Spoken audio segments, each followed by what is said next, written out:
nous voici en présence du ventilateur Roventa Air Force 2 en 1. Donc, soit il ventile l'air naturel, soit il ventile et il chauffe en même temps. La boîte est assez imposante, hein, parce que le produit, le voilà. C'est vrai qu'il fait sa taille, hein, quand même. Hein. J'ai même appuyé sur le bouton sans faire exprès. Voilà, voilà. On dirait un réacteur d'avion. Il est sympa, franchement il est sympa à voir. Il pèse quand même son poids, le bébé. Voilà, donc à mettre quand même sur un meuble stable. Mais de toute façon, il a une base qui est assez stable et assez lourde aussi. Voilà. Roventa, c'est le groupe Seb. Donc l'avantage, c'est qu'il y a longtemps, Seb, ils ont fait le choix. De toute façon, maintenant, toutes les marques vont s'y mettre. Hein, c'est que c'est réparable pendant 10 ans. Pendant 10 ans, on est assuré de pouvoir trouver des pièces en cas de défectuosité du produit. Et ça, je trouve que c'est vraiment un bon point. Parce que ça évite de devoir jeter le produit quand il est HS. Surtout sur ce genre de produit-là, les pièces, habituellement, on ne les trouve pas. Donc là, le fait d'assurer 10 ans de disponibilité des pièces détachées, ça a toujours été leur point fort et je tenais à le souligner. Enfin, quand je dis toujours, non, mais il y a longtemps qu'ils sont mis dans ce créneau-là. Alors, on a une petite télécommande. Ah, à l'endroit, c'est mieux. Roventa, voilà. Bon, je suis pas fan des télécommandes ultra plates. Personnellement, je préfère quand il y a une consistance, mais bon, c'est pareil, c'est tout petit, ça rentre bien. Et puis l'avantage aussi, c'est que on peut ranger directement, voilà, à cet endroit-là, la télécommande. Elle a son emplacement. Voici une vue arrière. Et donc ça fait 2 bonnes semaines que je l'utilise en permanence. Je suis très content du résultat. Il est très silencieux. On va tout de suite mettre les bémols. L'afficheur, je ne vois pas pourquoi. Ils l'ont mis au-dessus. Honnêtement, quand on veut le commander à distance, oui, c'est bien, on appuie sur le bouton, ça réagit sans problème, puisque le capteur infrarouge, il est là, en bas là, voilà.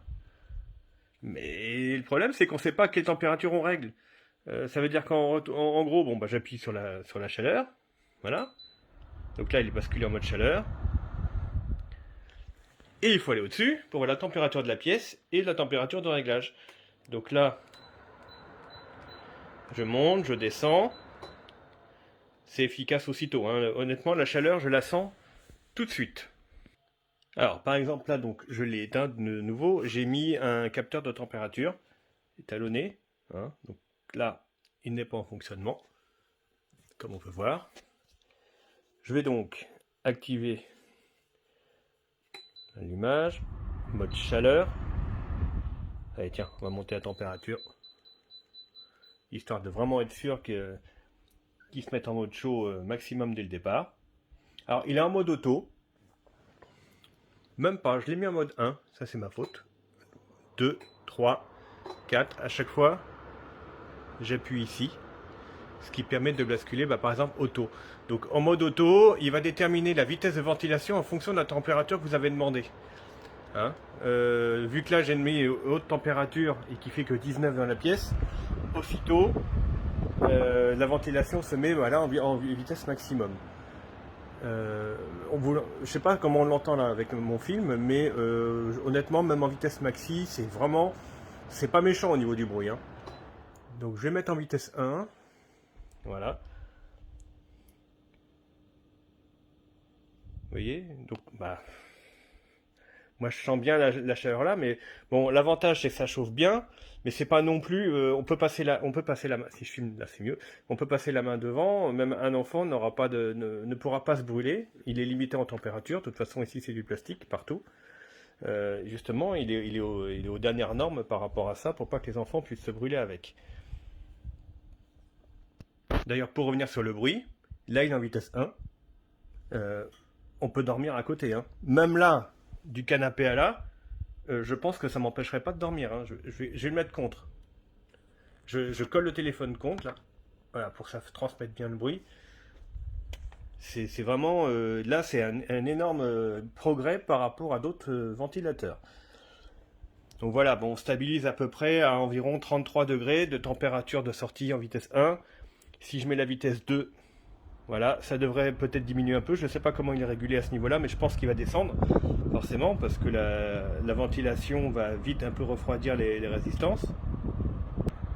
Donc là, on est toujours en vitesse 2, j'attendais un petit peu. Voilà, on stabilise à peu près, allez, dans les 31,5, voilà. Et là, si je bascule en vitesse 3 maintenant, voilà, je vais attendre un petit peu aussi. Ça descend toujours. Et vous voyez, même en vitesse 3, le chat, il n'a pas peur. Hein. Ça lui fait ni chaud ni froid, c'est justement pas un espèce de boucan à réveiller toute la maison.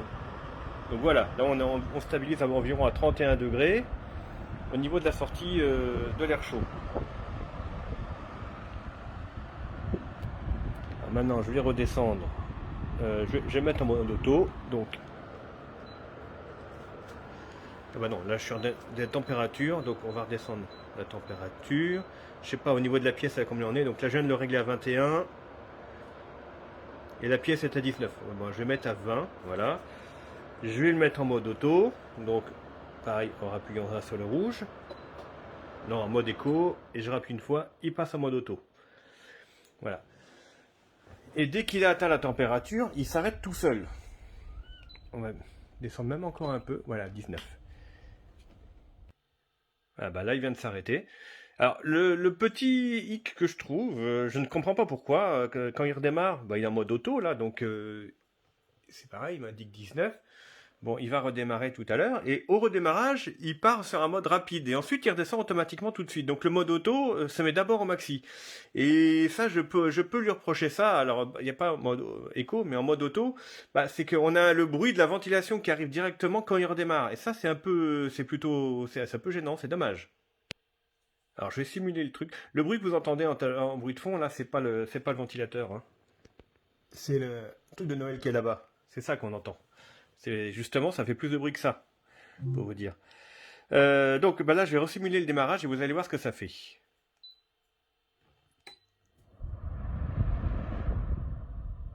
Voilà. Il a démarré rapidement et aussitôt après il redescend. Voilà, c'est le petit moins que je lui trouve. Je ne comprends pas pourquoi ils n'ont pas fait un démarrage lent et que ça reste en mode lent. Ça peut être gênant d'avoir ce bruit qui redémarre à chaque fois. Oui, le mode éco, j'avais pas capté, mais c'est pour diminuer la température par rapport à ce que vous avez mis. Donc maintenant, on va passer à la ventilation seule. Donc j'appuie pour le coup, là, cette fois-ci, sur le bouton bleu. Voilà. Donc là, il bascule directement en mode auto. Donc pareil, mais là, il n'y a pas de température à régler. Donc si je rappuie encore plusieurs fois sur le bleu, vitesse 1, il fera un peu plus de bruit. Je pense que vous allez l'entendre. 2. Voilà. Alors là, par contre, en mode ventilation air froid, je colle. Voilà. Là, par contre, on l'entend déjà plus. Hein. Mais bon, c'est vrai que bon, on sent quand même bien l'air froid arriver, enfin l'air froid, l'air de la pièce pour le coup, arriver correctement. Donc on peut pas, il n'y a pas de miracle. Hein. Si on veut vraiment de l'air, ça fait forcément un peu de bruit. Donc je l'ai remis en vitesse 1. Il y a un bouton timer pour l'arrêt. Si j'appuie dessus, vous voyez, 0 heure. Alors, hop. Et après, il faut faire plus-moins. Hein. Voilà, on peut lui dire de... Voilà, on peut aller jusqu'à... Honnêtement, je suis même pas allé jusqu'au bout. On va voir. Ça va être 24 heures. C'est ça. Le timer d'arrêt. Voilà. Hop. Donc, ensuite, le mode tournant. On appuie ici, c'est ce que je viens de faire. Ça a mis 45 degrés. Donc, si on voit bien... Enfin, on voit bien... Oui, on le voit bien tourner. Il se limite à 45 degrés au niveau de l'oscillation. Je rappuie sur le bouton. Et une autre fois. Et là, cette fois-ci, on passe à 60. Je vais arrêter. Voilà, là je reprends la vidéo, histoire que ça ne dure pas 10 minutes. On voit bien qu'il va plus loin. Maintenant, je vais basculer. Je rappuie une autre fois, et encore une autre fois, 90 degrés. Donc là, voilà, hop, on a 90 degrés, et on est allé jusqu'au bout, et on revient. Voilà, le chat qui m'avait fait des siennes, là. Alors voilà, là, on arrive bien aux 90 degrés, et on revient sur la indéfiniment comme ça. Et si on veut l'arrêter, ben, il suffit de rappuyer encore une autre fois, hop, et on revient à 0. À partir du moment où on est à 0, il s'arrête à l'endroit ou vous mettez à 0. Donc ça peut être très bien ici, là, là, là. Mais il faut surtout pas le faire à la main, hein. Ou alors bon, il suffit de le porter puis le tourner. Mais sinon, il faut le laisser faire électroniquement. Alors pour revenir en mode chaleur, je viens de faire des essais en vitesse 1. Honnêtement, je n'avais pas encore essayé parce que je l'avais toujours essayé en auto. Et c'est pareil, au redémarrage, il arrive rapidement et ensuite il diminue. Vous allez voir.